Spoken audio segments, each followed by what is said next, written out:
Atalo fatu Samoa le lei Taeao fou. Le malei fo mai whanunga le lei o le Taeao fou.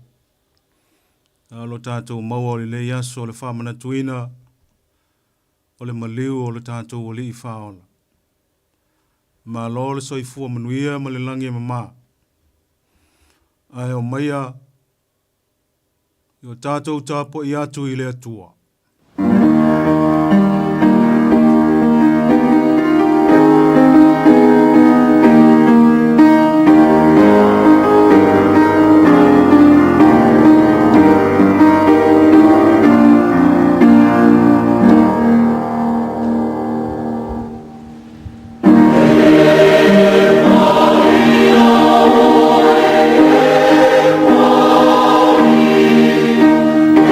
Oh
whasa wā ma le whamasinonga na ave se nai o ia. O ai foina te talaina lana tūpulanga. Wao vai se ino ia ili nuo tangata ola. Na tai o ia o na soli tūla fono lo nu. Se o tātou te talo mo le anganga pa ia. Le tuo le ola ma le manuia e whama vau. O le atua e ou le vi inga, le mamalu ma le whanetanga o malava. Wa mātou moli mau I lau whamaoni ta mā. Wa o lau upu ma lau a fionga wa whatau nuina. Wa te tongo ae le sau o le ola fau o le Taeao manuia. Wa mātou iai ma lau atu nuu. E tuina atu le vi inga o la wa fio e ala I le tāpua inga wa whaia nei. E pangā, mātou te lei lo lava se mea tasi pe au noa ma lo wanganga. Mātou whanau nau atu lava, I le lingi ifo lo wanganga pa ia. Pe so soani lo mātou motiva whale nganga. Sauni ai o mātou loto, na ia mātou tāpua I la o fio I le nganga ma le whamau lava. Mai ui le whasilisilina o louvi inga e whavavau. Ono Yesu wala tua I la mātou tutalo. Amene. O le vi inga ua saunia.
O le whaitawina o le tusipaia.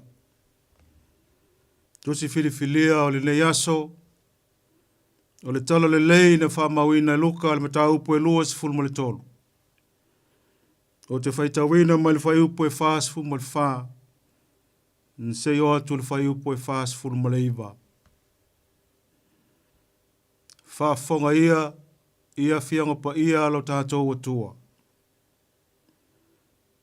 Woi le tu tonu o le la. Una pongi sa umai lea o le nuu. Wo lama ele i tū la e tolu. Mo whapoli uinu fōi le la. O le ia pui pui o le malu malu. O sae luanga le muina. Mana mala awe leo Yesu o leo tele. Uwhape atu. Lou tu mai. O te tuina atu lo neia nganga i owa au. Ona feta lai ia upu. Ona toa ai lea o lana manava.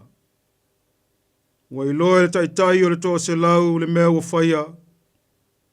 Ona mivi atu lea o ia i le atua ua whape atu. E moni o le tangata mi o tonu le nei.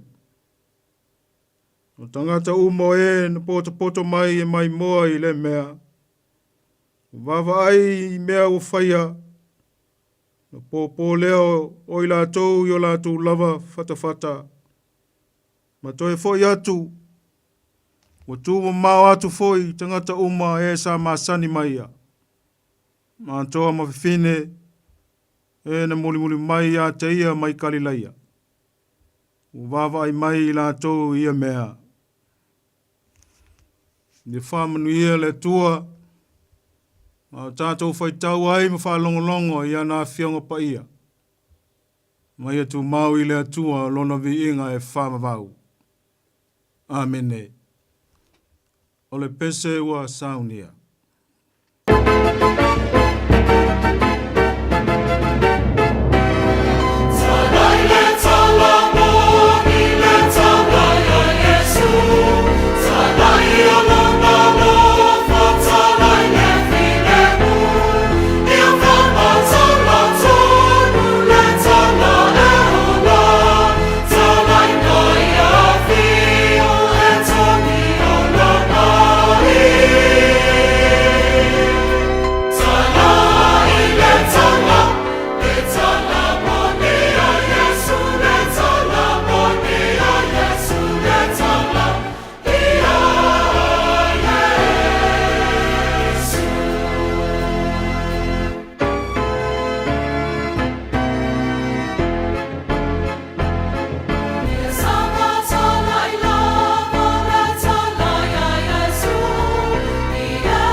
Mātou whamau lalo I luma o le atua e ala I le te talo.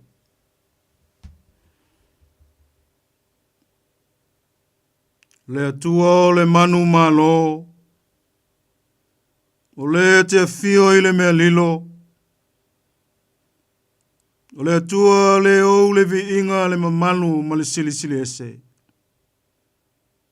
O le atua e soifua e whamavau. O mato iai malo atu nuu le nei aso manuia. O le aso wa e whaia tama. Se toi mawhau ai le tangata e le mamana o au ngā luenga. Ma le siri siri ese o wavenga. O le aso wa whātau nui na ai lo fina ngā lolofa. Ina ia whaia le taulanga e whaala I na ai o mātou angasala ma le lalolangi. Whawhitai ta mai le alofa tu noa. Wawa vele maliu o Yesu Keriso lo walupele to tasi. Umawhaiai le tangata angasala. Nana toi maua le avanoa I le ola e whamavau. E awhai e moni o na mātou whātua tua mataritonu I lo walofa. Whawhitai le tele o au whamanianga wa e whaai le soifua malo mātou wola. Mo le ngata le tamau a inga I le tino. Mo le mawhauwhau au whasili au mea lofa whale nganga. A whitai lo file mū. Na ngona ina ai le tō malie yasa uma. E lutia I whawhita uli malu tau o le olanga. E la ngona le mawhanawhana o le pai mai o lo wanganga. E whesoasoani. Ma au maia le mautinoa ma le whamoe moe manuia. O I la ua fio lo mātou tamaa. Mātou whawhitai le taulanga e tasi ai afe. Ua mātou whamana tuina. Ona puapua ngā o lona maliu malona toe tu manu malo. Maua tali ai. I mātou I le manuia. I tu mau I le atua le viinga. O le whamanu ma le whaneatanga. O le mamalu ma le pule au au. O le mana ma le malosi umalava. E I la ua fio le atua. E tu mau e whamamau. Mātou whamau lalo atu mo whātou ese I o luma tama. Wawa ngasala I mātou umalava. O le aise le lei ai mātou. Ni ua pūlea o mātou manatu I mai lei ale tia Apollo. Ma ua whaapongi sa ina ai lo mātou wa ai atu. I ala o la ua fio o ala o le manuia. Ua manu malo le wheitangai. Ma le fia tau I masui. Ua mātou whaalilo le amia tonu. Peita iane. Oloe e sila fia mea uma. Ni o mātou nganga. Ma mawhauwhaunga o mātou loto. E le aise mea lilo. E te whaalia mai lava. Mna wami o tonu tama. E o mātou whamau lalo. Ie la veai lo mātou atunu mao na tangata. Ine uma mao mātou wala malau o fio. Na ia vea le maliu Yesu Keriso. Malona toe tu. Malona toto pa ia e whamamai nai. O mātou anga sala uma. E whamanuia lo watunu mao na tangata. I Samoa mātunu mamau. E mātou whalolongo ma leu sustai lo whetalai mai. E alai lo wanganga pa ia. E tonu malele iai mea uma mātou te whaia. E mātou sa ili mea o ilunga o iai Keriso. E leo mea o le lalolangi nei mamai atu. Mea manuia fuafuanga loa tunu o whenga iai tofi ma le walawina. Ia maua ai se vi inga o lau whio. E manuia ao sina o le au mātutua o le atunu. Nisi o whātau tolia i mai o le tino i whale mai mo lātou ainga. I o atu lau whamalo longa mo i lātou. Nisi o ainga o mawhatia o lātou loto. Le tele o whawhita auli o whenga iai. Ia pai atu lo mana whaola. Ainga foi o iai lau wala upa ia. Ono le malanga le maliu mo le oti. Ia wha maise lo wanganga. Ia manuia lau tala le lei. Maise le wha manatuine o le nei aso maliu. E ainga uma. Ia mātou langona ina le tāua. Ia taua veina pēa. Ia mātou o nganga ia soma. Ia mātou wola ma mātou tūma wai. Ia mātou whātalitali atu ila o whio mau whamanianga. O ia mātou tatalo. O tasi ma tatalo lo atu no. O nei mea uma. O mātou wofoina atu. E ala atu ia Yesu lo mātou wali ma lo mātou whaola. Amene. O le vi inga o saunia.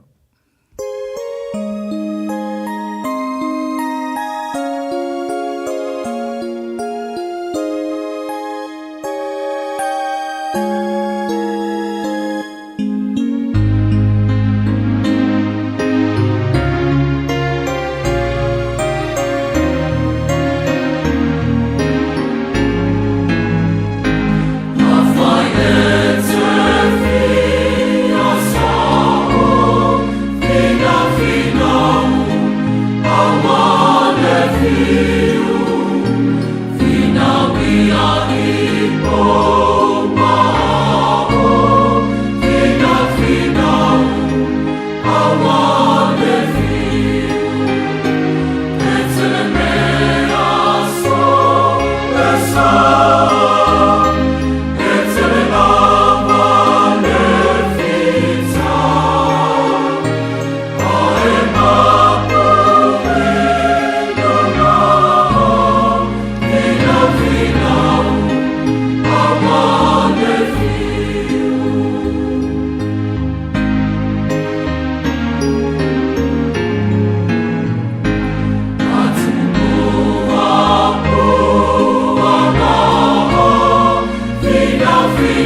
i le suafa mamalu o le atua o le tama.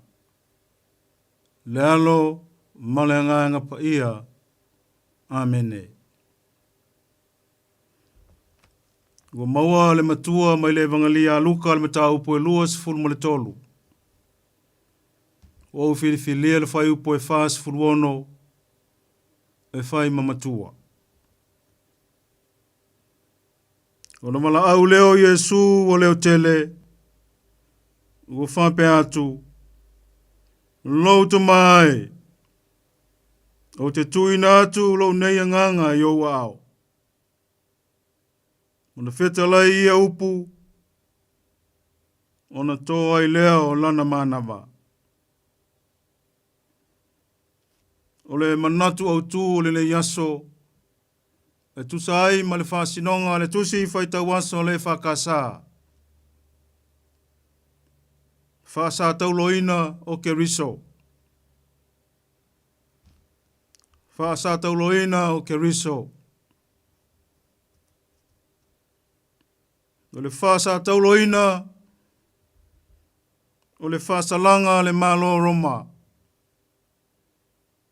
Mo e ua soli tu la fono. E tutuina lima o le ua whasa tauloina i whao i le la au whalava. O na whatu leo le sa taulo i lunga. Pe tusa ma le iwa i le sifuru ma le lua futu. Po le tolu mita mai le ele lo na maua lunga. O le ua whasa tauloina. E wha moe le mamafa o lona tino. E tau ame e ona lima. O lo tutu ina i le sa taulo. Ma o le mamafa o lona tino o tau mai. O se au wala e vame ai o na punitia le sao atu o le ea i lona mama. Nina ia vame o na maliwai. O le wha sa tauloina e wha matalaina o le wha salanga o le wha alumaina. Ma le tu la foina. E mua o na moina mai e le tangata lona lava sa taulo. Ma ngai atu le nofuanga maualunga. O le a whaatino ina ai le whasalanga. O le a moina Yesu o lona sa taulo. I le sa valinga umi. A whape na o na sasaina e fita. E whaalua o na pa u matoe tu i lunga leli.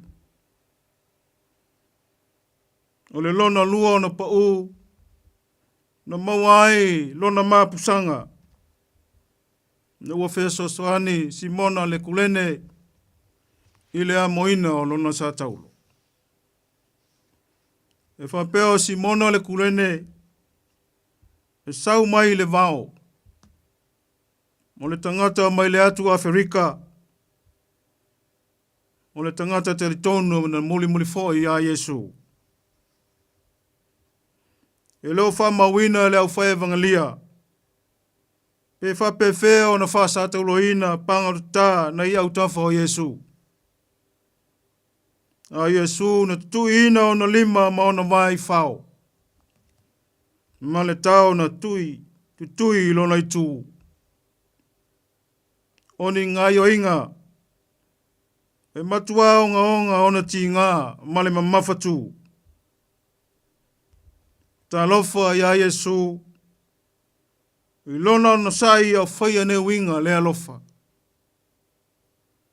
Le te oa whai mai le perfenta o Isaia. Maua manu o ia o na tātou soli tū la fono. Momo ia o na tātou wa mio leanga. Na wau wawai saina o ia le nuo tangata ola. Na tai o ia o no le soli tū la fono alo nuu. Ta lofa ia Yesu. Wa wha mafola mai o na ao i lunga o le sa tauro. O ao le lofa tu noa. Na te taua veina ai le mamafa o tātou o ngasala. O ia ele ai sana sala, ele ai sana sala. Peta iane, e ui nei puapo ngā ma nei ti ngā.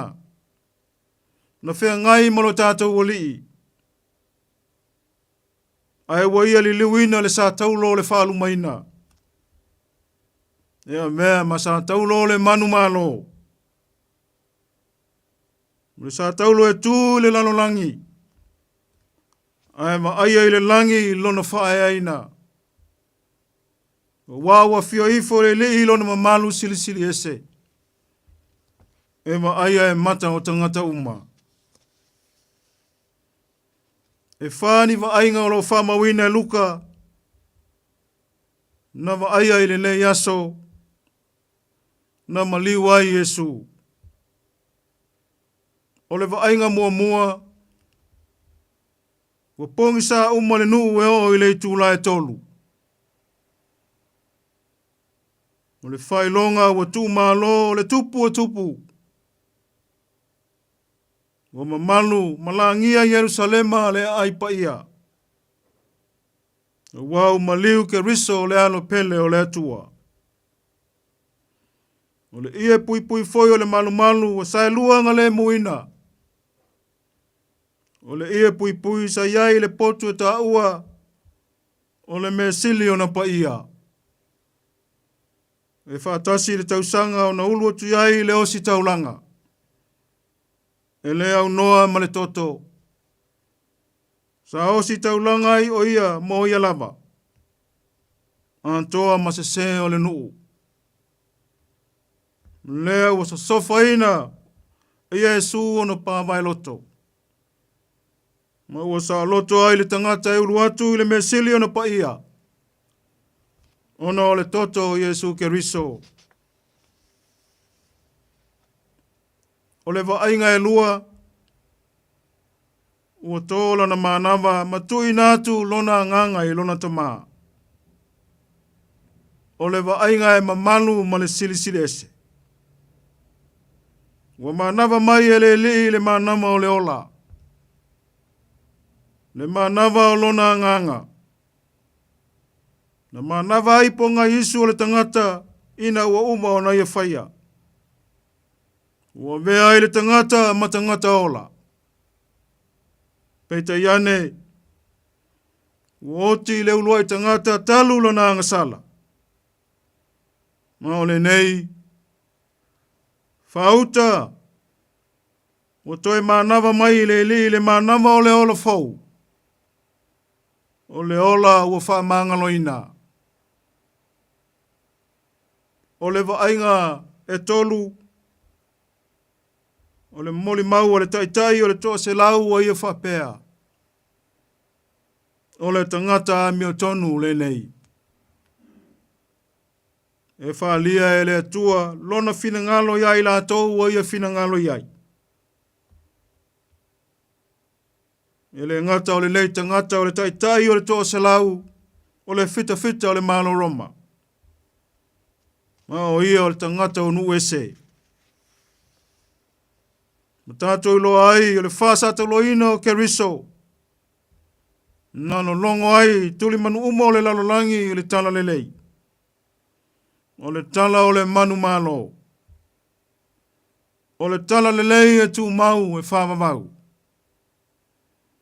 O le tala lelei mo tangata uma o lanu mangangana. E le to iai se isi tala. Mo nao Yesu ma le whao le tanga. O lo tātou wala lea i le ola e whamamau. Ma le vainga muli muli. O i la tauna muli mau i lona maliu. O la tau vava ai mea ua whaia. O na pōpō lea o i la tau fata fata. Ua tupu lea lofa ia Yesu. Ua tuia o la tau loto i le o tia no loto i whanoa noanga. Pōpō la tau fata fata. O le whailonga o le ofo. Ona o le ofo fongia, o le alofa o le atua. talu oe maau le tangata angasala. O whai ai la tau ma moli mau ola. O moli mau wha maoni. O wau wa ai o la tau mata le sili ese. O ma venga ua whaia e ke riso. Samoa e. O le asa tātou wa ai pupu ngā ma le sa taulo tau ave e ke riso. E leo wha manatu mai ea. Ia tātou maua le loto maulalo. Tātou te tau ave whaatasi mai Jesu ona pupu ngā. Io tātou wanganga. Ma ia tātou manatu loto. Ile nei awanoa wa tuina mai e le atua. Tātou te to ele ai ma le loto maulalo i ona luma. Ma ia tātou maua le anganga o le salamo. Ona o tātou whale tonu mo tātou leanga. Nga o tātou maua le ola nei. Awa lava nei whāta mala. Pe wha maaina o tātou loto. Wa e pēnu whai mai le tusi ala wa e peru. Wa whai tātou te angasala ma le loto iai. Pea umona ta lia o le malama o le upumoni. Mo le to e lava se taulanga mo angasala. Na o le whātalitali ma le matau tele i le whāmisinonga. Ma le toa sai mumu e se sunu nai. Ieo te atu. O le upu moni. E pule le stafu nei le lao lona maa. Na o le tua lalo o le tala le lei. No le tele meo tu tupu mai lo tātou atunu. Sei toe seu sila matangai. Po fea ua ame ai lau wha mua. Po ua whatua tua nai le ola whale nganga o tangata. E ua tele le manao i mea o le tino. Masa ili lava le manuia o le tangata lava ia. O ngā luenga le pongisa. O ngā luenga ia sa tani. Mai to sa ai le atua e whano ma whao matia. O le whaia le whina ngalo le atua. Ma lana ami o tonu. O whanau i lantou o le atua. E nei tuai. Ona lea o ngā lea. I awa nei peia le au ngani le tangata mau oa ia aperamo.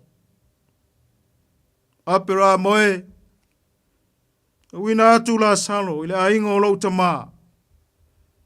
Ua e to o lima o uso. I mori tino atu iai. Nei la to o mai foi ile nei mea poponga. O lo iai mose ma leo perfeta ia la to wha longo iai. Ua ele to e salamo se tangata. Pea o mai le oti ma le tunga mau. Ia whaalongo i le nganga o le atua. O lo manava mai ia te oe mau le ola fau. Tātou te iloa tino ai lona whaali mai. O ia tātou manino ai i le whaia o lana ami o tonu.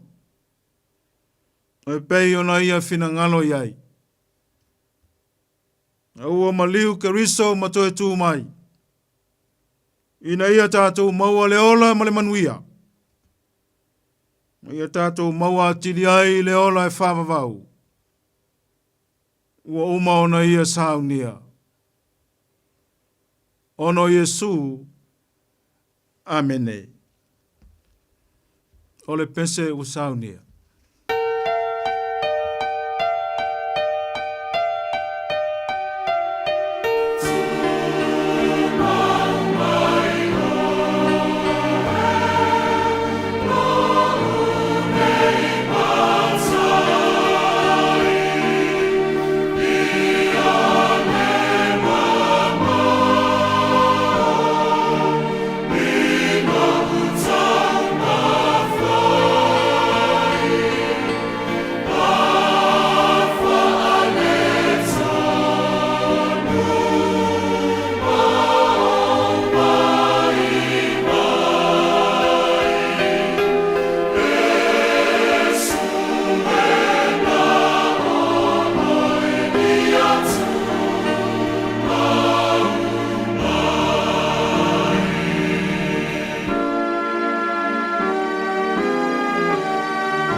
le te talo whamanuia. Ia tūmau maia i o mātou lunga uma, o lunga o Samoa, ma lau whanau le lalolangi a tōlo manuia le atua le tamā. Le alofa sirisiri ese o Yesu Keriso lo mātou walii, ma lo mātou whaola. Tu maula mātou mafutanga ma lo wanganga pa ia, nei māso uma e whamawau. Amene.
Se pongmanie o le kolisi pa vai pe au mai manua.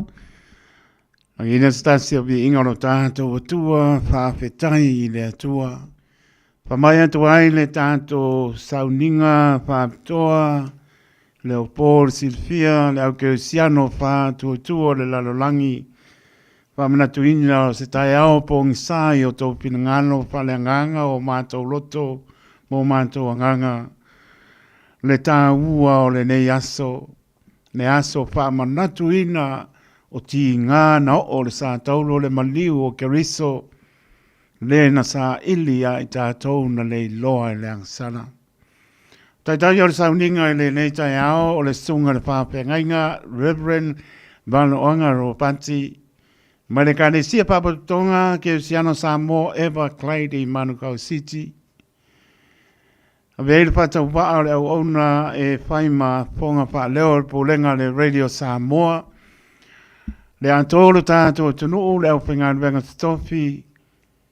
Mamuri atu le wha maloma le wha tai lau sunga, wha whengainga maloanga. Le lapa wa e sa pa oti le ola le tautai. Ulau lau sa po ia fionga pa ia lo tātou tua e pe ona e te pena ina. Whaparitua to anga I te tono mauta malawa le nei Taeao.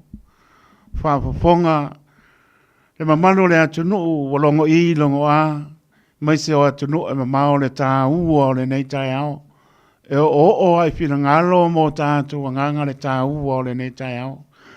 O mole ato e whamalo ma whaapatai, e le whaingo whia tai me wala au atu ai, Taeao whaapitoa, Taeao manunua, le lama wa ta wasa mai whaatonu wina lo wala au wina, le aso whaapitoa, whaamanatu ai le ti ngāo ke riso i lungo o le sa taulo.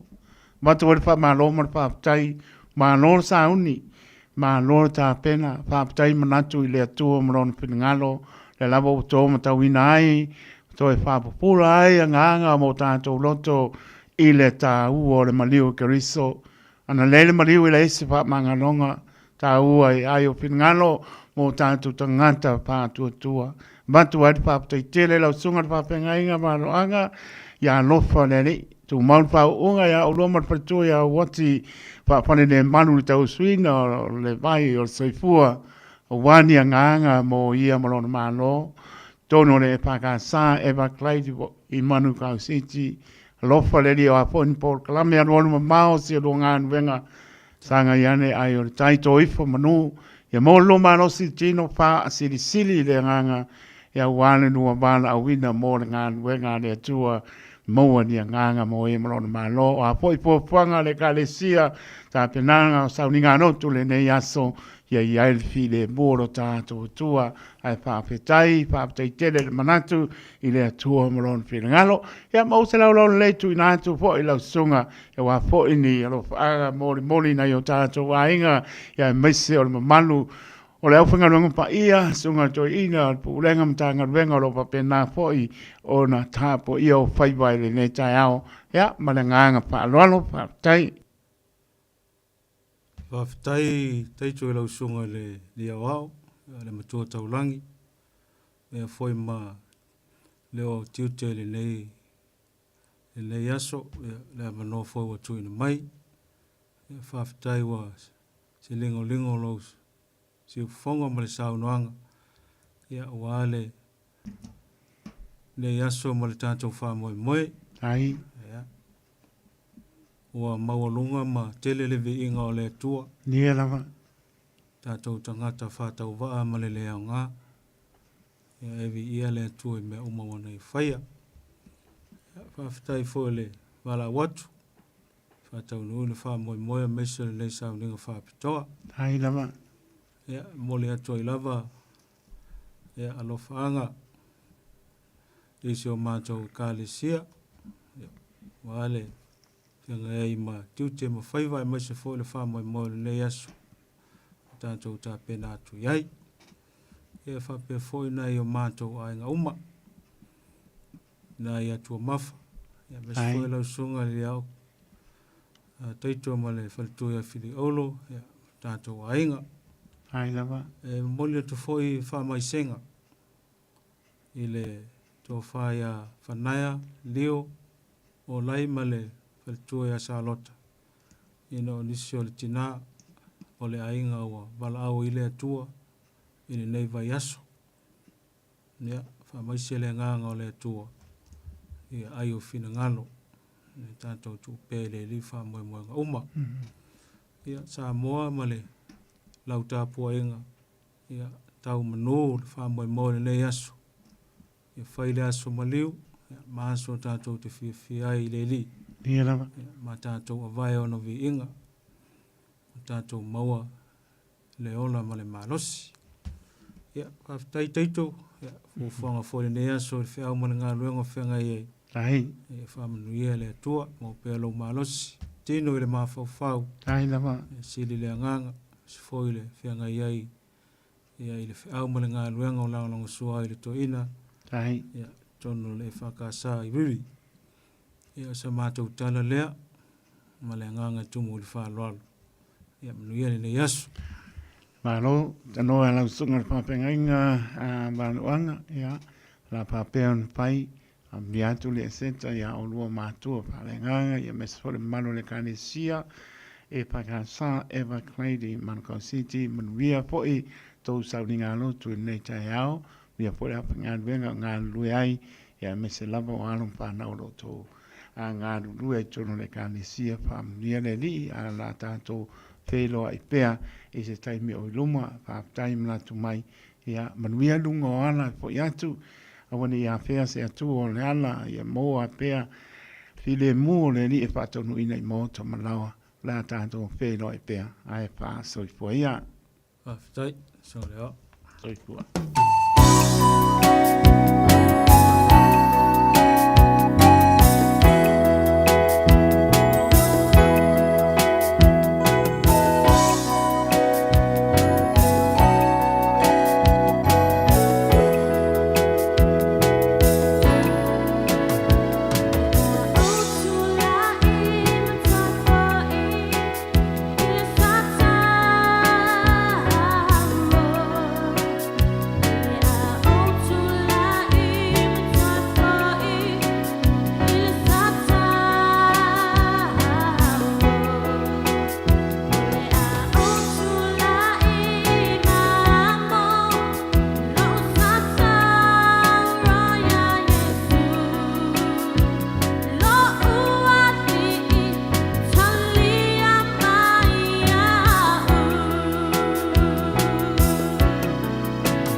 To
Longo ia ilana upu e nei ua taunu.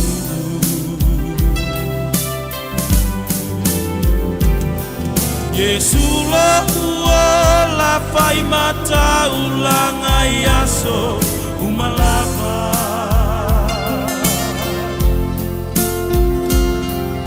E moli alo usuafa ilanu mangangana.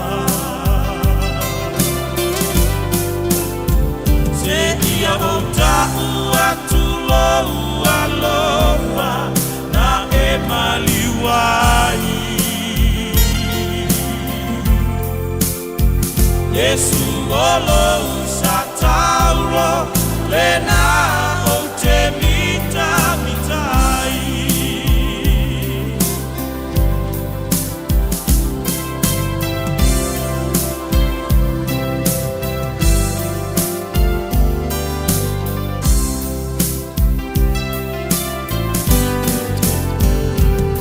Oko itai leva ainga le ie uasae uaina.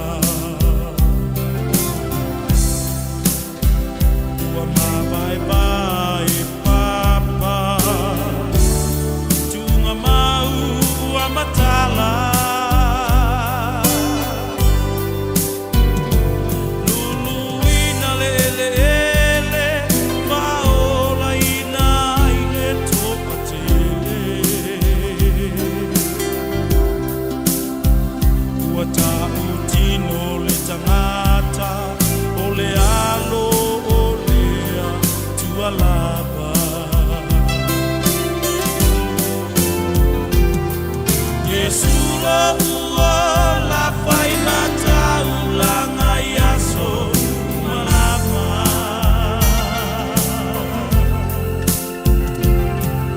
E moli alo usuafa ilanu mangangana. Se ia volta ua tulo ua lofa na e maliwai. Yesu olo usatauro lena o te mita mitai.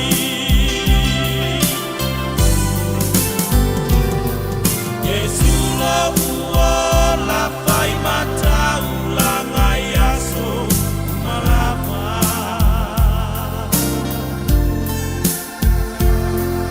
E moli alo usuafa ilanu mangangana.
Ia vi ia lau fionga si pongmali le pakasa ma le fianga Samoa ina ua tulai mai le tātou taimi o le ua 5 minuti o te ai nei tulai fitu tautua le Radio Samoa su 5 iwa tolu a mor por kamera mano o Taeao lo toi por si pia le au ke siano le nei aso ua tātou tu aum tu wai mai ai ua tātou au lia mai le aso wharaile le nei tātou i matai lau ke siano pe tātou te mau mai le aso e whamanatu ai lungo o sa tauro ti ngā o ke riso.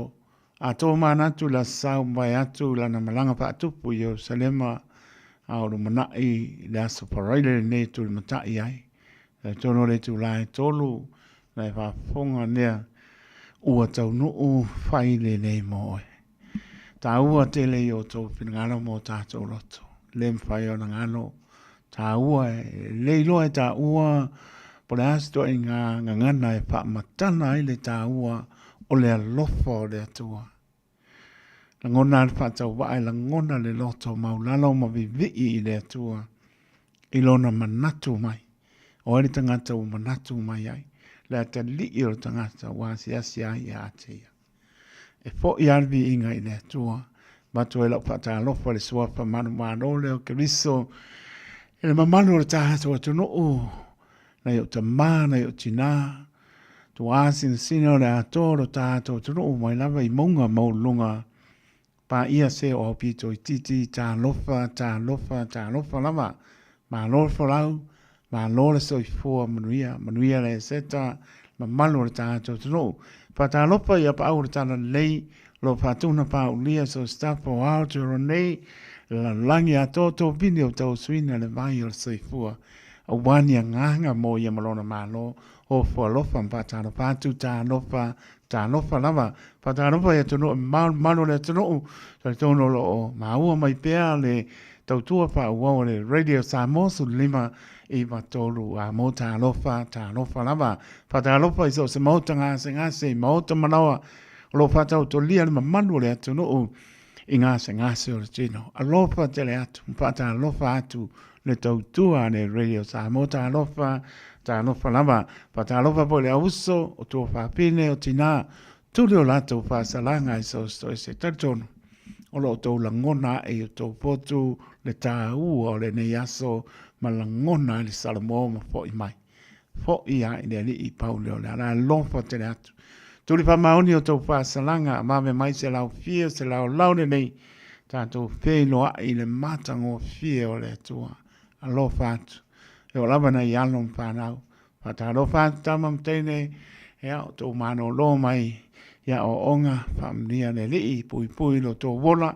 Ea ma tari tonu maua manoa pai tau wari tu sipa i apso sani lau ngana. Ea ma e tala noa. Whasoe lau ta mamaro tina. Se mea o e mo mia e te mo mia e pia marmala mai. Se mea o whanua fesasi ai. Ia o manatu i te tono lau a onga. Awa ni ngā tia i pātua mai. Ia e whasoe lo ta mamaro tina. Te maua e fia. Po i lea onga. Pea mai e tu uanga lo whianga iai. Te alu mara fia o mana o venga tau ave. O le ale nei au su enga. Ia malau a onga. A o tau wina ai. O e whasoe lo ta mamaro tina o maua lo fia. Tau tō nāra ngana mua numera tas. Ia maua o tau tamam te ngoto i o tau loto. Ia a tō tino na tama. Alu malpa perotania. Ia lopa tene mo tau. Manuia le seta ia o tau walam whanau. Nia po i tō mano longa. Leo wa iwa miru te ute aile tu lai fitu. Tau tua re Radio Samoa. Su 5 iwa tolu a mo. Por klame maru o le Taeao. Ia lau tō ona tātou maputa se e pa e po i staimi o le Taeao. Ia ona whamuta i po i lea. Wa ia mautinoa le ai mas tātou por klame. Le ai ni whaasara launga o whaama manu. Pei o maure aso sāne so. Le ai ni pese para mau sauna na o bi inga lava o le tātou tua. Tātou mātu natu fi le mū pea i le alofa le atua. Tōna tāna wori tātou laina e mori ai whamnianga le seta. Ion tātou mano loa i fo lea le aso. Ia leo wa oma tā pena le sunga le whapengainga ia mano anga. Ropanti ia tātou taulanga o sia lumo le atua le Taeao ia mai se le ongo au tele ne yaso pa manatu ina o le maliu ti ngāo keriso i lungo sa taulo to muratu papai la sunga papengainga manu anga to ia ro pati ia manuia po ia tu i lungo ala manuia po i sa ninga no tu sio to e kalesia ne Taeao ia mai se e kalesia o malamba le pengaronga pa ia ta penatu msauni atu ia awasa uninga no tu nisio e kalesia mata leibo nisio e kalesia ia mata spulu ia o mato e kalesia ia o se pulu e mata ai mato sauninga le e paka asai wuri tu patasi ai fo le pulenga ia manuia le tapenatu lalo le inga sunga to ina maptanga pale nga per tu ia manu le pengan venga molaso per tu ia mas foi fionga ia kono per tu le ato e kalesia manuia sauninga le pulenga e paka asa ia kilani le so lofa tene atu patalo patu ia miu fa amosa manolo maptomai manuia le seta penapo i doso ia niko la unu mal pertua mal no palo mai sini Australia ia ngai kai ngau sa vali lunga le wantu ia lo patu Nicola ulu mana ainga Nehemia Jeremia ia manora pa tai ria le seta ia to lungo le apia polinga kereta pune ia mana ainga manora pa tai o lo maputa my Perth stasio state o Australia lo teatu pa tai amosa mai Melbourne ana fai ia malo ia saul manu lu pale tonu wala tau ta pena pe tato ma tana pale tonu tau in le vai tau sanga la paele penika manola va tai ma mai pena po ia puao tu pola ia malainga manola va tai a te sinta la matia ia manola va tai malole ma mai manuia le seta ia ile ia manola va tai ia o puao pola pe ia sapati setu ia malainga manuia le seta manongi efu ia manola va tai Caroline le tuala ia malainga manuia le seta va tai ele maputa mai Mengre East Caroline tuala pe poi fa powina tani yellow ya maputa mai ya happy Easter mai papto toe lo sa Nathan's Levy ya mai sini Australia mana ainga ya lo pa teleatu ala kula ke power ya ma lo la ma fa tai mai la to lama ia nge misi aksesu wa fa mo ia lo fa tu mo via la vale seta la tolo ta tu no ia te ro nei ma tu no e ma fe ma u ma yai e le tau tu le radio Samoa ia be ir pa tau va le ona fa ma fonga ta mo le pulenga le radio Samoa mo ma tu tanga lue ia fe la mo e ma puto ma yai ia te ro nei ma tu no e ma Samoa na lue le tu Pacifica ma tu te fa manu via tu le seta ia file mo le li ia malang sia pe tato le lofa malanga le lo tato tua ia panga solo tato vivinga tala por tato leina ia mo ai fo ia lo fanga le seta ia na panga solo ale se pa ia fo ia se taimi o le nei Taeao ai mo ia la le seta la tonu le wala fa mo a wol fa nga ina telefoni e le sapato nunga ia o tu lano lama le tau tua le radio Samoa io tele la man soi fu ma wai ona o popole le telefoni ia tani telefoni ala ia nu ka bale ia awangi fika wi male pa au ke ka ta wona lo le mole pa sia moli fa mole ia mes fo ia tanga i ma la mai fa ilo lo ilungo le wala laise si lungo na tula pono nia le il malo le tulu mia la male seta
sulam tai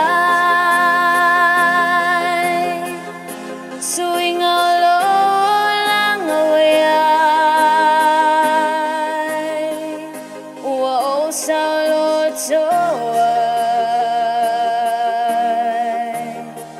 cho phải để là lo lắng ôi mau mình lên ôi lo se se và mà vai tu la vai cho phải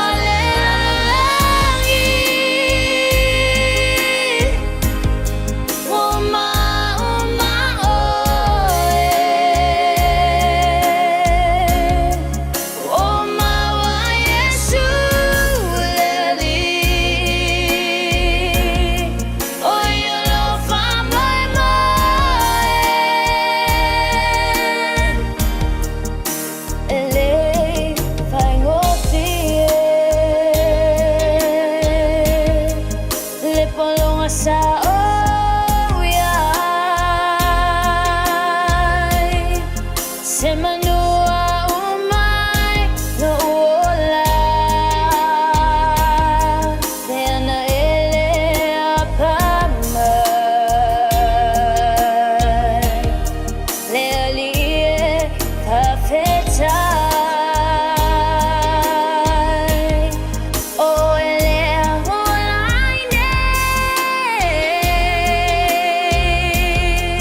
tātou whamano se whangalia le Galesia PIBC mai mento sini Australia ina ua tu lai ma tātou taimi lua suroiva minute wa te aile tu lai fitu i le tautua ne Radio Samoa so lima i watolu a mō programmer maru o Taeao sa tono lo mnia manu tātou tunu a whai mai whanunga mnia malangona le tāua le ne yaso ua maleipo mai manu tātou tunu Ia o tātou si pātasi tau langa o vi inga o whaamanu man whaapatai i le tua le nei Taeao i lona alofa malona manatu mai tātou lia mai ai le aso.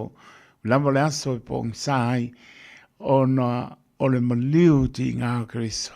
Tātou fia vi in whaamanu i le tua lona alofa e ala ia Yesu Keriso. Toi pata alofa atua le pa e maurunga o tātou tunu o e nā leipo mai, ia, malo le soifua manuia le seta, malo le tātou tunu, au kirani manu tūtu a oi, ia mesfoi o atunu mau, ia, toi whata alofa atu le tautua le Radio Samoa, ia mwhamni atu le seta, manuia lama le seta, maona, po whanga e maise po i sauninga lotu le neita e au, malo le kānesia tā pena atu iai, ma le au whengāna menga tutofia le atua, ia iarpi le mole le i mawhamnuia.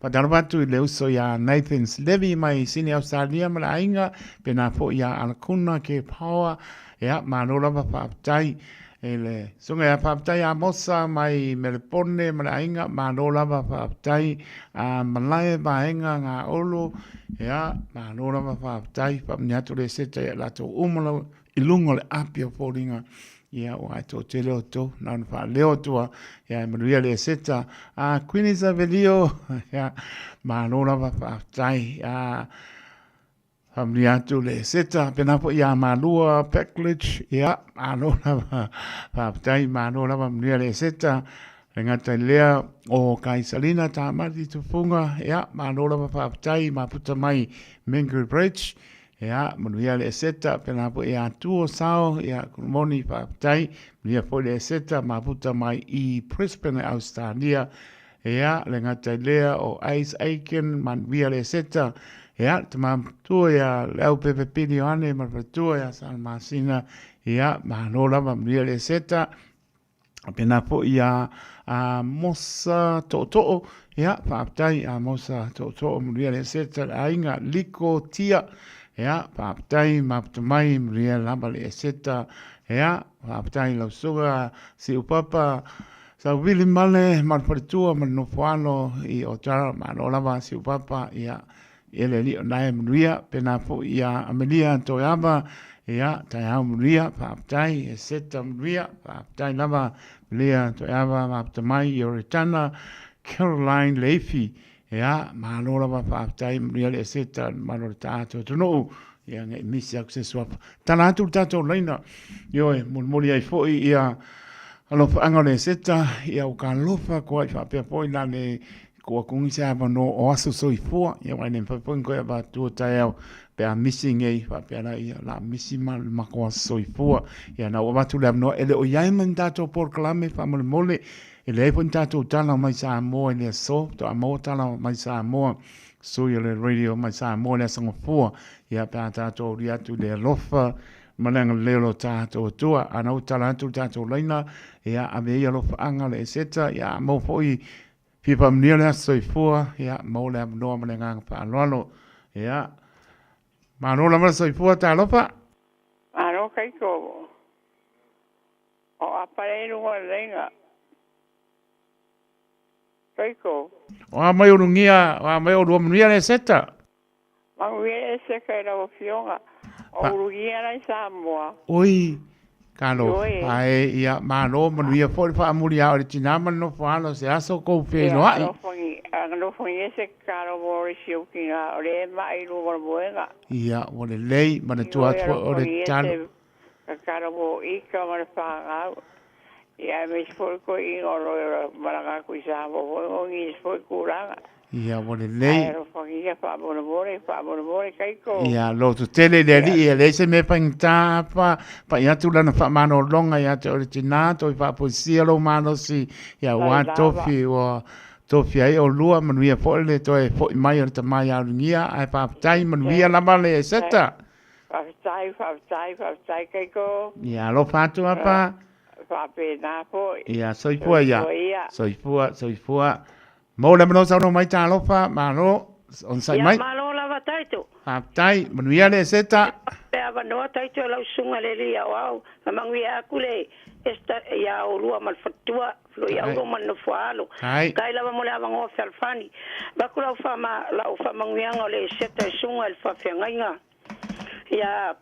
Ia tinga mala ma le fatua te tu ma le ainga to manguia nga ruenga manguia foi le seta ia renga kai le lupe faftai o elu ma le fanau manguia le seta falatia foi ma le ainga to te tu manguia le seta ia renga kai le fa fonga mai le sunga le to ina ia taniero ma mea ma le fatua ia feu ia whamangi aku le seta tani eru i lau sunga le o le whaiwhiau marolo pensione malo ma le ainga o ainga umalawa whalongolongo mai o whalwhani le lunga le lainga mungia le seta ai le ngaka i lea ma ini tanu wasa whapea ia le fatua tia tatu o ia manguia lava le seta ia lau sunga le lia wao ia o ainga uma ia manguia lava le seta sunga whawhiangainga mo la to fatua manguia le seta whafkaikele lava taito o kele mo oe Lo whantu whani manuia poipoanga le seta soifoia soifua mōna manosa no mai tā lofa ia ka lofa lo sunga la o taiko ma lofa tai au pepe o mai o lua ma le patoma no whanu ia whaftai o ngā lei lawa le kua i ngi hui tai au fōu ka kaurie o ngā lofa manu nā ngā lei maua le ola fōu maua le malu fōu ia le lei le hou ka kua wia mai man manguia le aso lewa ngā whakarikari ai lau te siano mōni lava ka kua wia man manguia nge e seka ia e mua o ngā manguia kure seta i lau sunga le awa o lau fionga taito tai lava ia hoi whale tua musio tua a tina ia male no whaalo ai ko sang manguia lava pa manguia le tuai yo wa fai wa ko le wa haki nga inga o le wa ma du mai ngora ko fara au ai le ma se malo lo me le we ya malo lava tai ko ya e si mori nga yo anga mo lava ma pa manguia le seka si ma to fai au tunga ya senior pastor le uri e Rico ma fatua ya eroi e Rico ya sunga foi fai au lango so ina mo ya kongo le kalesia ya ma le ro le kalesia ya e si mori no fanga foi ngai fanga au ya ya foi o le o ma ku fai se ka fa kasi moni so ngai fanga au sai auskaria o mai foi ya si mai mana ya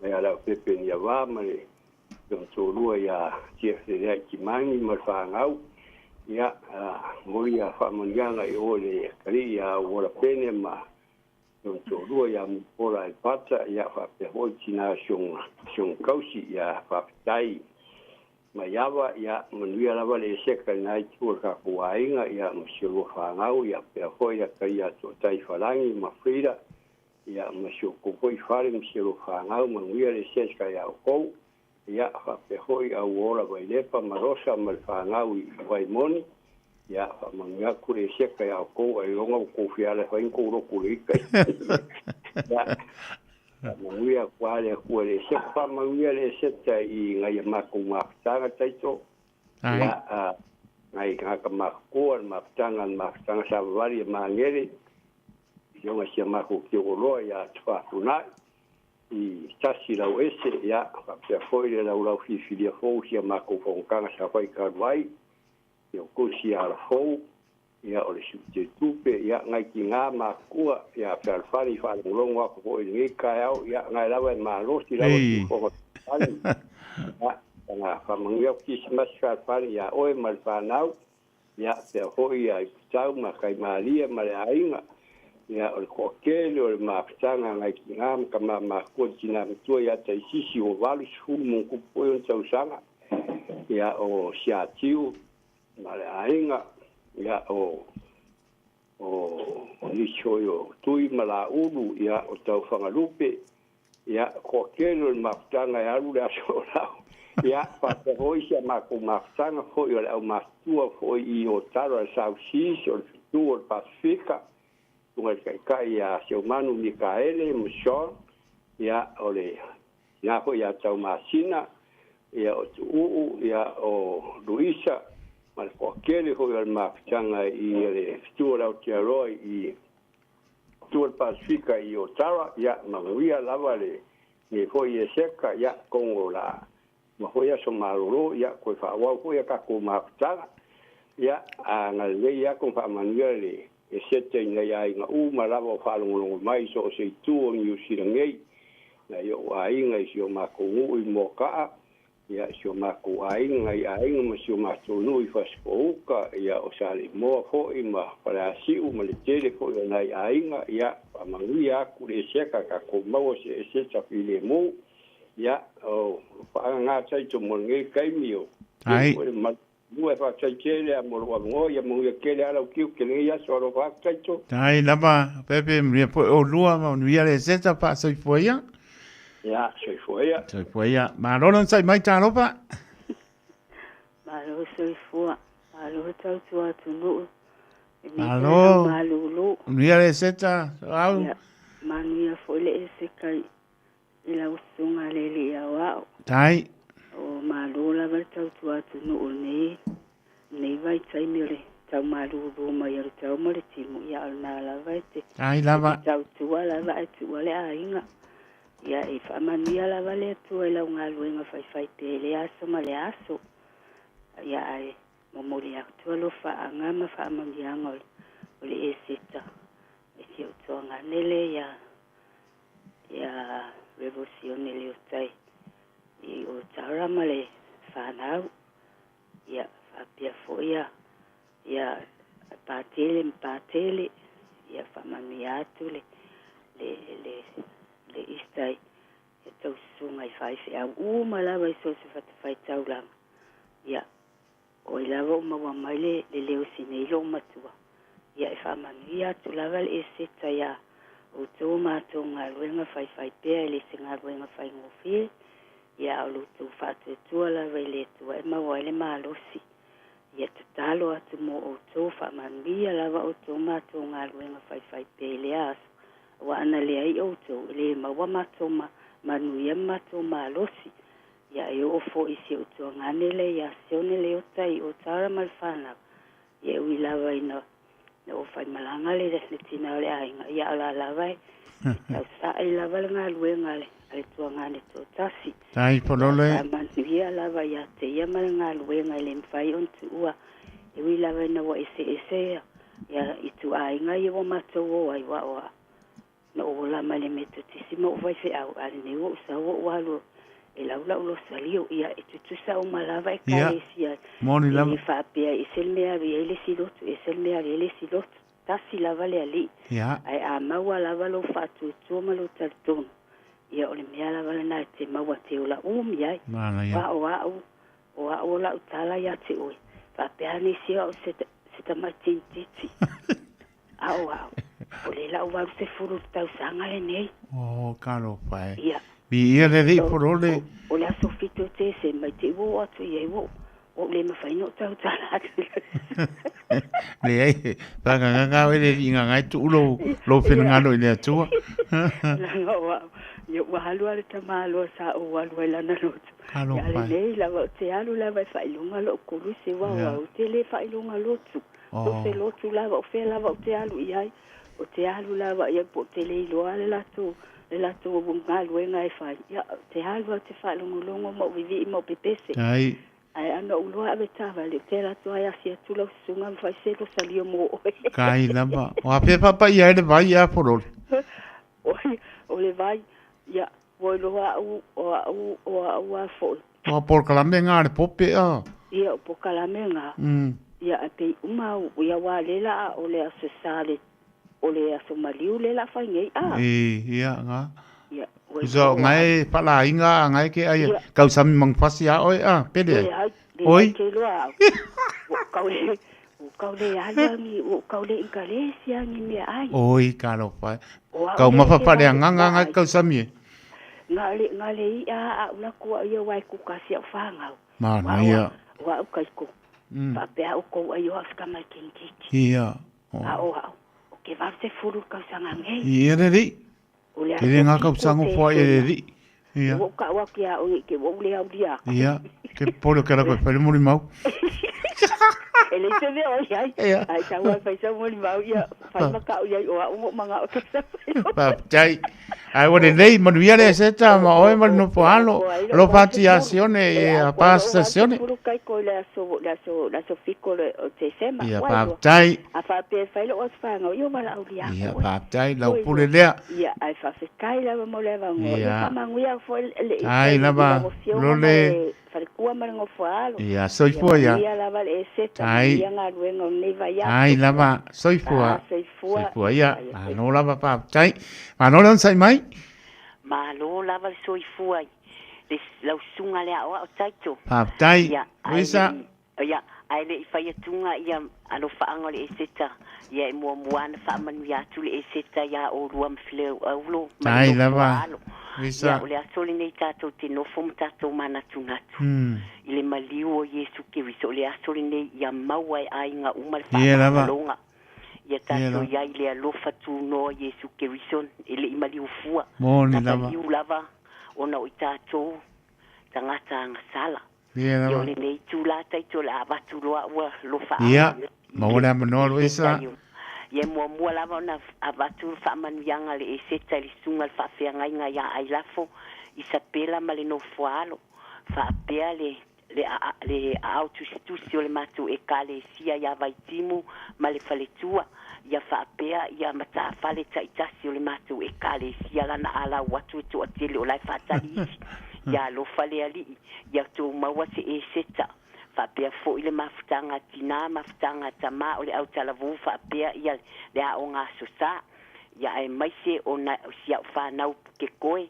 ya o sia fa nau I portrait row ya ma I tepo ya lo fale atua ya tato mawase e seta fia ya tato waulia tu fo ile le asosa o le toi tu Yesu ya tato vi ia mafa fo ile vi inga ile atua fa mania tu le kale sia yuso matua ngani o lo no fo vala ai tato talitonu tato tele ova feiloa ile tino ni a o tato talo sanga mo lia ya tu faiso ya fa manuia tu fo ile seta tamaya ka keli ya lo fale atua fo wa ile malosi awa le feanga ya yo oilo ta otonga ya lo fale atua mato fa popo le malosi ya ti oil tama fa piale a inga a toa lava taito fa fitai tele lava molo wa no le ne yaso sai fo yo le a e tu uale le no foa e wina lo wale ne yaso a ya lo fale atua leo mapui lunga a wala fo ya tu le a inga wa I mal fale tua mal no foalo ya le fa manianga ne le seta yo mato a inga uma o fa longo mai o sala la wai ai mai se ona ya wo I to tonu le fale fa inga wenga Hilton ya talitonu ya to mawa se e seta fia ya le fa manianga na ya lo fale atua le suafo Yesu amen ai lava ruisa mia pole seta ya lu maulolo so ipoia ola isa mo maulolo hoia pa tu manuia pa muri mano poalo ya wale le fa so ipoia so ipoa ma no la non sai mai talo pa lo sunga la taito pa petai ma no vole pale mai manuia le seta ia manuia pole seta lo sunga la tai pa tai vole avano ia sa no ia e nei la e molen toi lo fa manuia ngole ato angol limas ful do tau sango so to lua ya kusami paniani pa ya vole swa ia vi ele tu e nei tau sanga tele wo ye po ai mo o e so to lua pele alo fangia le tu e to tu lu ni tau sanga tele ia walta tu ma tanga mo se ta fa nau mana ya la tu fa nau e ma se so ta tu tina tau ia manuia tele de nei ya so le ngole ta te fe ngai mo au manga ruenga le nei ya ya se tama na va na vatule o se hot wash pan e ula mo ne caso se fa madia ku ya no so va lupe o te no le ai a veces que ucusia lo mokua ya taito ya le o bele da fa il fa da a vetai mnia pole aso I po lo matua fa manuyanga ba me va tu lau whanau mala tu whanau ia e siri alo whanga o sio tō lua pele loli matangi paniani whai awale sua manuia lo waso uso manuia le seta tai loli ia pena foi ave lomo kua e pai long ha soipua pa soipua ia foi manuia ne tai soipua alo la mana sai mai ta no pa ia talo fa lau suma ngai kaiko ia ma lo for on sai mai manuia le seta ia e male ai ngani yo tule ngo okay moria ku kai voi ne lo vamos famu yang ko ka ngalu por ko kai foi le sunga va fenga ngalu ma non for ko ange me foi ai ma ulu le fenga lo wa ku ai al fangia de ko kalo ku pe ngai ko mo se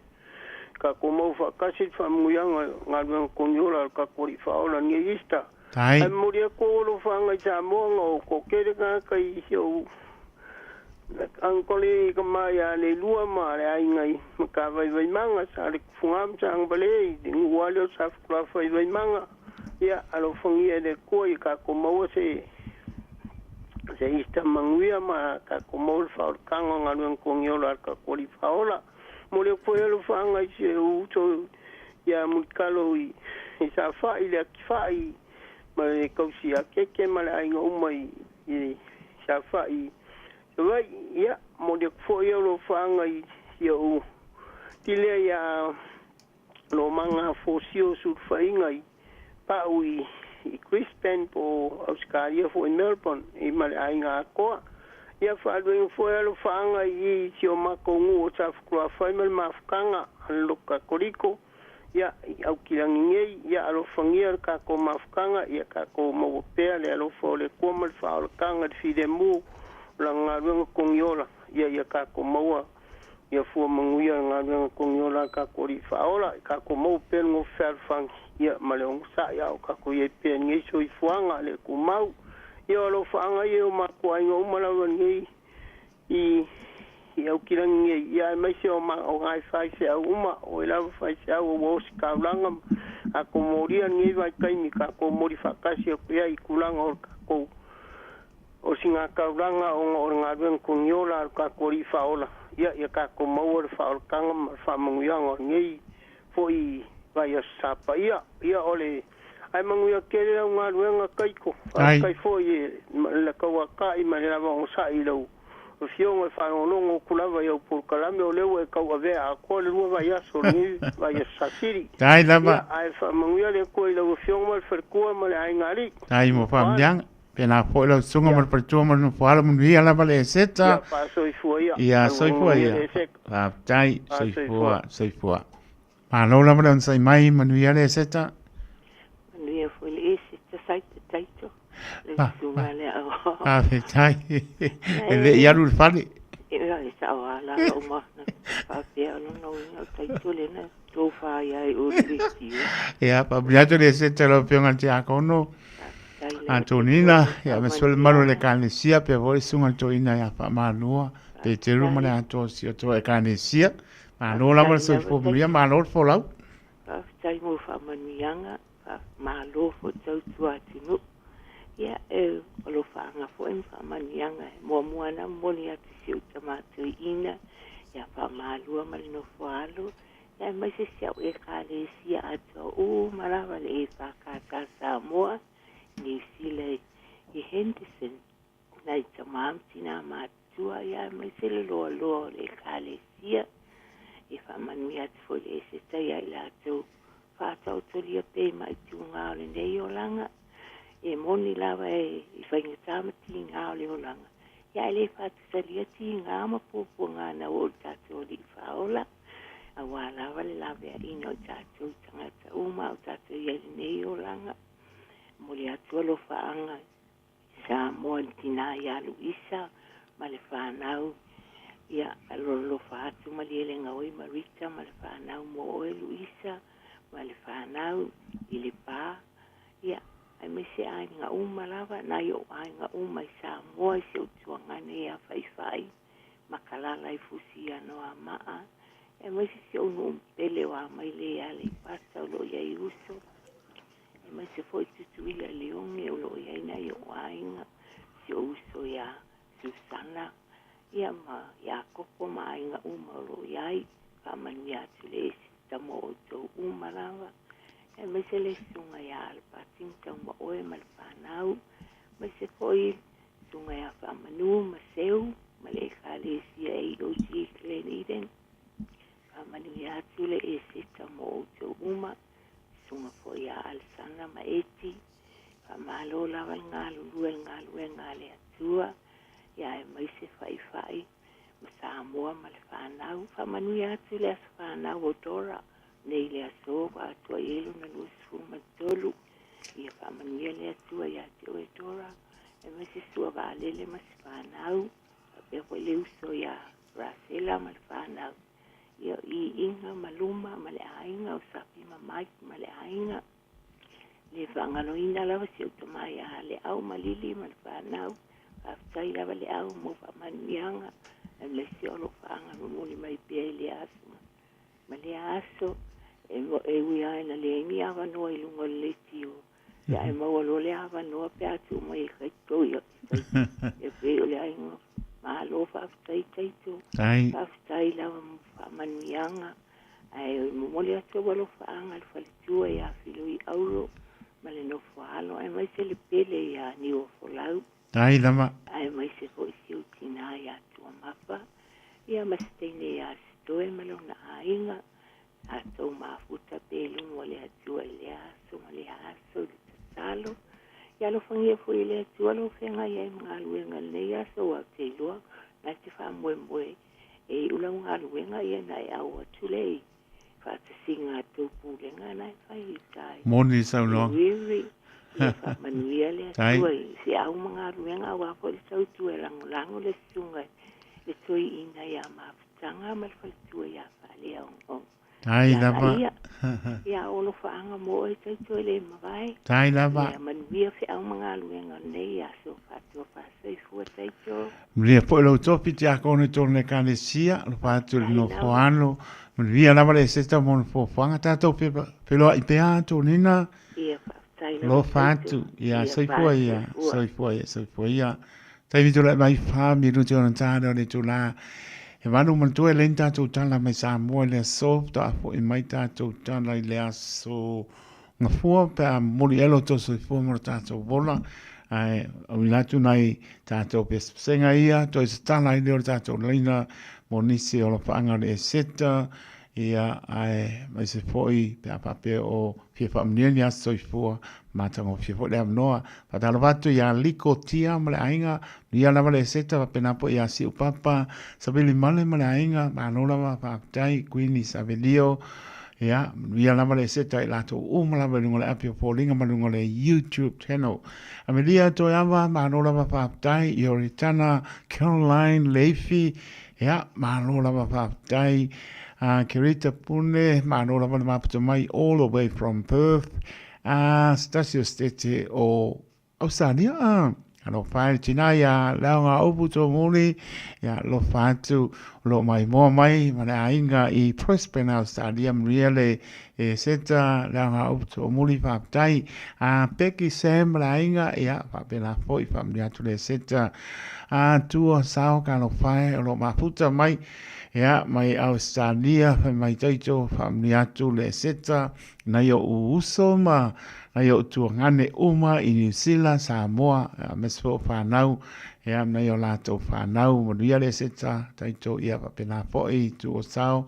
tai ma mai tamam tu e au pepe pili ane ma lo lava fa tai ia le seta lo mar pato ma no whano ia ngata lea o ai foi ia le foi le au pepe Howard Swank ia na soifomlia happy Easter ma no lava pa time up to mai Joyce sa oli moli o ikano fai fai unga fai lunga fao ia ma no lava pa time up to mai I manorewa oi pe malesi kano fai sunga le pai pe au fa oli ia Paul fai nganga leota ma patoya Ifo le va ia pau leota lo fatu so o le ale breakfast le Taeao io kamanga vai pang popo foi si over foi le fatu so ria popanga le seta Nicola ulu mo patua e o sabari le manu luisi Australia pa mai le wa e lunga le one trio Liverpool ia Australia lo fatu Nicola ulu mo patua mo falo pa tai pena po ia pita pailante melitiana tuisano ia mala ainga pa manola pa tai ia o lo mai mo mai I la mo Wellington e lo patenatu manola ma via le seta pida pailante melitiana So i sano ma le ainga mai le lau mua wana tone whaapatai. Alo sina ati mai me Robert te a manuia le seta pe nā politina mtua ia lau taua sā pepe tuli mai Hinden Avenue me Robert ka ro whai ea mahalola wapa mnianga. Tawai pāka ma le ainga ka ro whai ia manuia le seta oi fo i Malaysia le ui ka ro whai. Nu au sara ro pati ea o leo ua asparoile mātou o le Good Friday, ia o stopio tō saunia o tō moa Taeao. Nu o saro pati mai California i Amerika. La faele penika, ma lola ma whaatai manuele seta la faele penika. Ia, mai ana i pesu senga ia to e te tana le tātou reina. Ia an tātou tau maa vai ai lai. Kaungo wadu le loku, wha mori mori.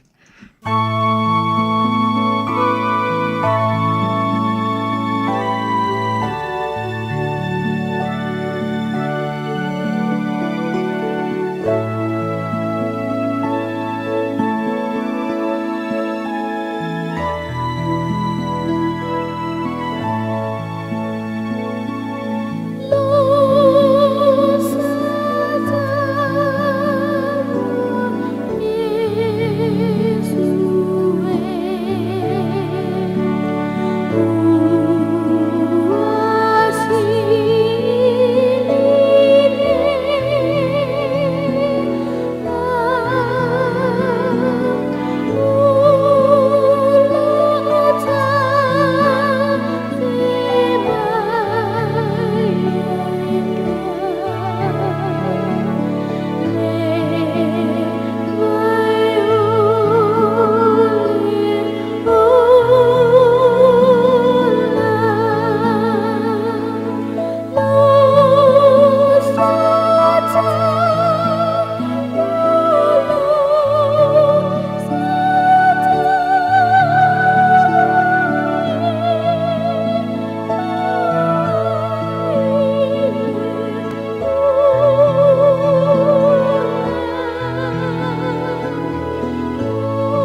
Yesu nasui Tuitulana yatea Lumana Olona lofa Efa ama Wani wana suiai Suiai Lo uolanga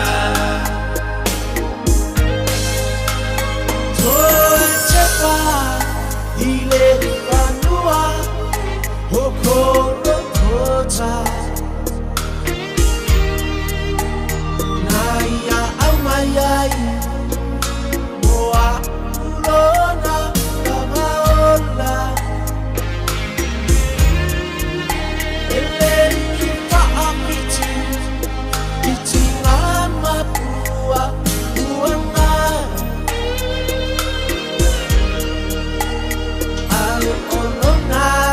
Papo oe maule panuta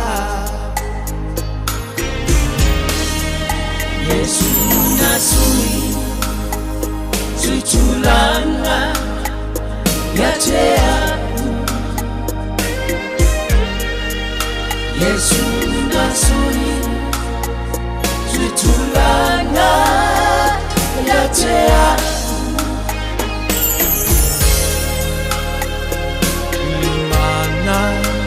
Olona lofa Efa ama Wani wana suiai Suiai Lo uolanga O e mana tua ea Mesili olele Olanga O engau nau Iba inga paa Le tangata Ayo te paai loatu Usoe e panoai Lo anganga Ai na apio mai O Yesu ia o ta Holanga Yesu nasui Tuitulana yatea Yesu nasui Tuitulana yatea Mana olona lofa Efa Suiai, suiai, lo uolanga.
Taeao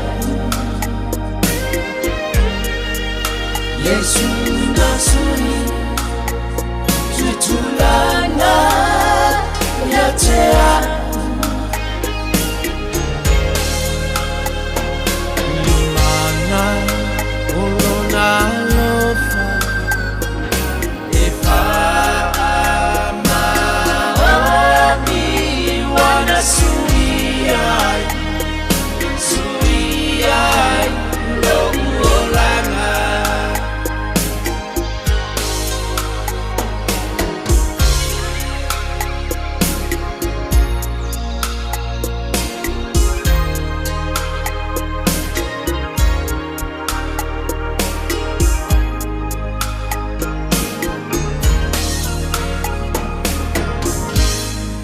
David le mai su toro minuto wa te ai le tu lai manu ri tau tua ne radio Samoa so lima e va tolu a mo proclame o manu o Taeao ne poi va ngor Taeao ma tango fie o le alofa le o le tua e ala ya Yesu Kristo fa manatu ina le so le aso parale le su vano perila lua o lo lima tasi tau sanga rono winga ele langi pa pese ina e tato Taeao ma tō i o tō whiangano mō tātou loto le Taeao o le nei aso.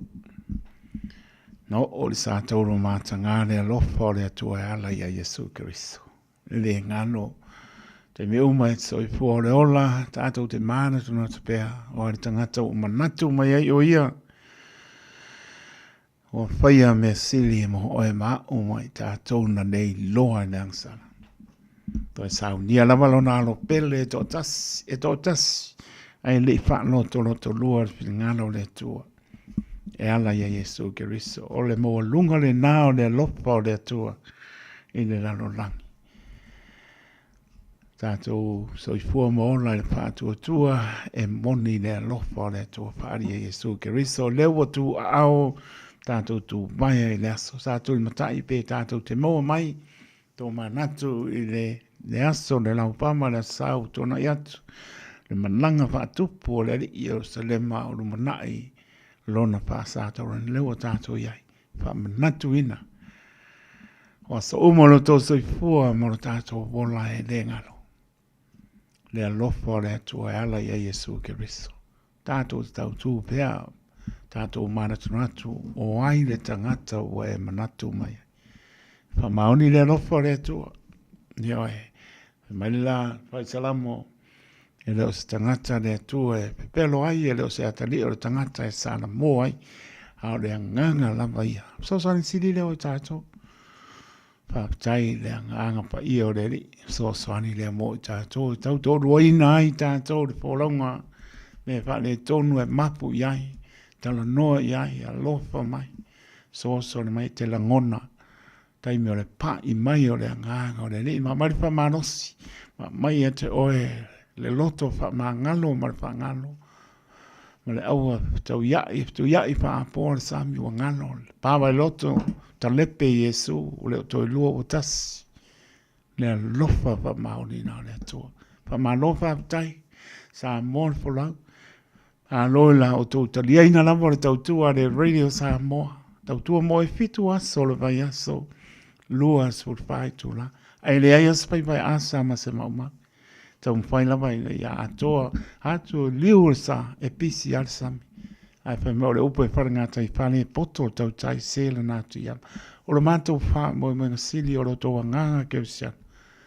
tot fa ma ngalo le tau tu ale radio Samoa mal po lenga radio Samoa so mai tau tu ai on tato tu pa tasi le ai nga e tasi o le fan pina ngano moni na o tātou tua leo whaani mai lea so e ala ia Yesu Kristo lo nā ropa ia tātou munu ia lea setan manu tātou tonu to e tāna atu tātou laina o le tala muli lea muli elo whaanga pape o iei ni aso i pua manaia na o Taeao ia e tonu e le tāna tātou laina ia ai a ropa le li o a pui fuanga mlapsingo le nei aso tā ua lava ia whaapatai na baba ia tu o tau toa mare matangi, ia meisi o timunga o loo lapta ia i pea i tātou, tā pena pena o loo lapta ia pea i tātou i lo longa ma timunga e pea ona e sisira mai baba ai te vise anga ina lo, i South Island, ia manu tua oi, ia meisi o nisio, nai ainga opa, titi a leiva afe, la tu o motisia le pawa, mana tua pe tano. Ai tala tono lo i aile lofo le li, so soani a i la tau, po ngā tia o no lo longa, matangi, pe ona lapta i ai tātou. Tātou tā pena, tātou te le no whai.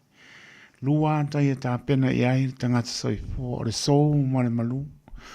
E wane o tātou no whai. Tātou te tātalo i lea tua ai pata mala po tātou. Amnia le i tā penanga o le nei aso maliu o le rii. Manuia le seta, meso e kānesia e fia, le au pengar venga tostofia le tua. Ia ai pea le whao unga ne i ate o tō mo tō wharetua teita ino laf mā moe fia mōni a nganga mo i maron mālo a lofa teito. Pamni atu le seta le au whangarama pa ia. Le atua mo lantou wharetua, mai so le ato le atunu u, pia lava mā puta mai ai sa mo na lua le atu Pasifika, nisi o atunu u man ne atunu u. Pamni atu Pulenga, ale radio Samoa le seta manu le tātou tunu manuia lama le seta. Mona fōwhanga le nei aso, ia au e manu me uma i le alofa malanga le leo lo tātou tua. Tō tānatu tātou leina whatana wātu ia lafa ele whenika whaptai. E me sepo i nua usana ropati mai California whaptai. Sau ni o tō mora tō aso a liu Good Friday Taeao i Amerika, leo waso wharaile mātou. Aso pe sio Iosefo whaptai, manuia le seta uso, aso pe sio Iosefo whaptai, manuia foi. Tina ia leo ngā upu tō muli, whai mai taito whamni atu, le aso soifua, o sio nephew o junior whaasoa, ia whaasoa manuia tele lo waso soifua, tele ni aso, tausanga me le li et soifua mo lai, lo whangana mai na yo ainga e mai se cho tina ia leo ngā upu tō muni mai Brisbane Australia ea pena po ia mea lofa Christ Towers ea ma no lama whaapatai manuia lama le eseta ma no lama puta mai a nau tanatu tātou leina ea o le tātou no muli nā whai ini aso i fua ea ma nei foi ea muli ai ma pamilianga le eseta ea o nā tau lunga i los tau tua le nei aso e le alofa maranga leo lo tātou tua alofa tene atu. Oh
ile ola te ine tau, ola ola, whaavavau.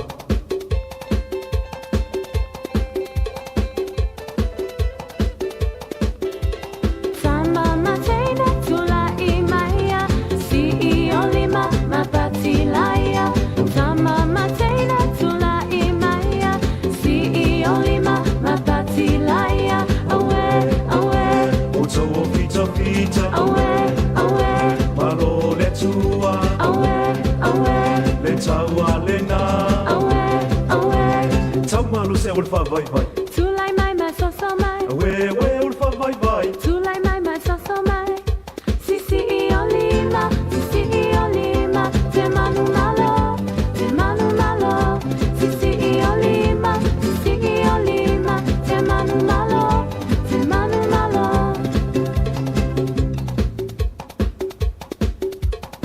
Tama tau, I leo la te ine tau. Ola ola. Whaavavau tama tau, I leo la te ine tau, ola ola, whaavavau. Tulai mai mai so so mai. We ulfa vai vai. Tulai mai mai so so mai.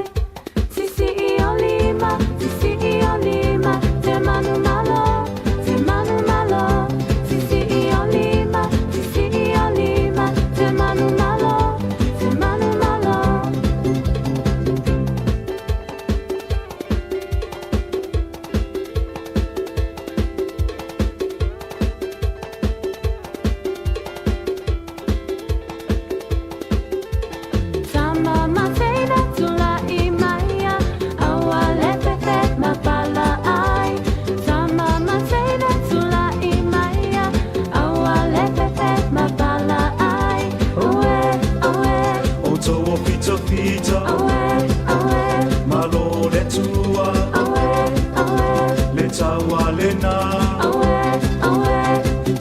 Se ulfa vai vai. Tulai mai mai so so mai. We ulfa vai vai. Tulai mai mai so so mai.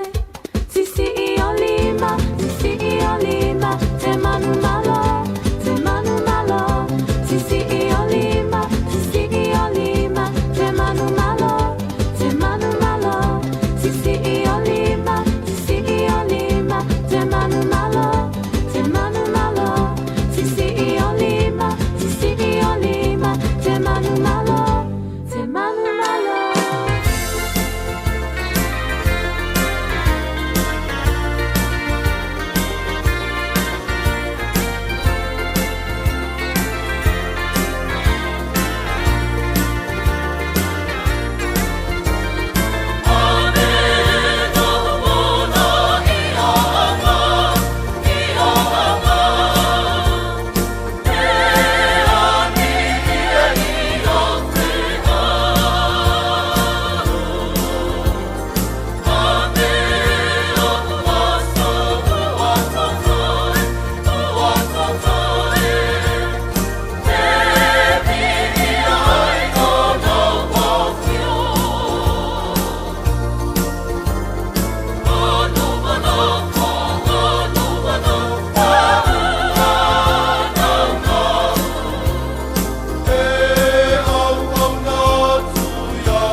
tātou atua e le au noa, le ua toi lus pulu minute o na tāna o le tulaiva, ia tatonu o so o le au whamnia atu le malo le tātou atunuu, me so o mai masani o ainga le au pengara benga tutofi, ia o atunuu e mamao mani po e atunuu e o lavana i anu whanau, ia manuia la male seta, mauna po whanga o tā po inga i le atua i le nei Taeao, ia iai pelon fi le mō, ma ia langona le tangata ke usiano le tāua o le maliu ke riso, le alofa o le atua le na.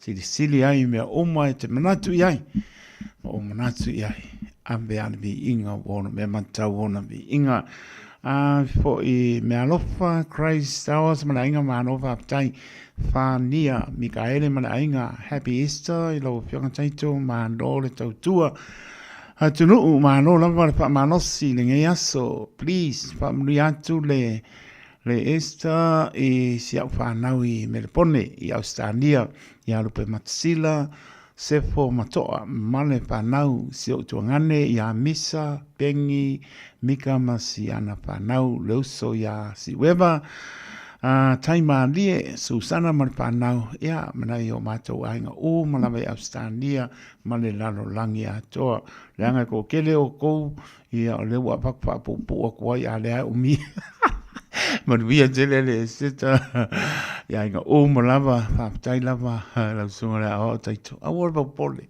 mai ama lima ia au unga o fi au onga ai whalawe a le koi ki orka mi mako roku pa maru rua kon maru le tunu endi male ainga lo fatso ia ma dosi si o mai o le la le pasi e adu ko pa la kai le o ke adu po le pasi o ke adu le loku maria le sina to pa male ainga ia manuia le sita me sili le o vai aku e pio mai ia manuia foi fa mo mo le ne aso ia ko ia po ko misi se si lunga le po dinga po istato I meni manunga le YouTube channel ia le na ia o so le la le tunu fa mia ia yo ainga wo me asani sa e kana sia e pa ka asai worry ia manuia lava ma se si ko loko bo se fulu ngangi le porka ko sa ngi le na for le to ina ma ptanga pa le nga lo fa tu mo lua ma tu pa le nganga pa tu ala ia no falo ia Ria sauninga le ne Taeao ia pa mo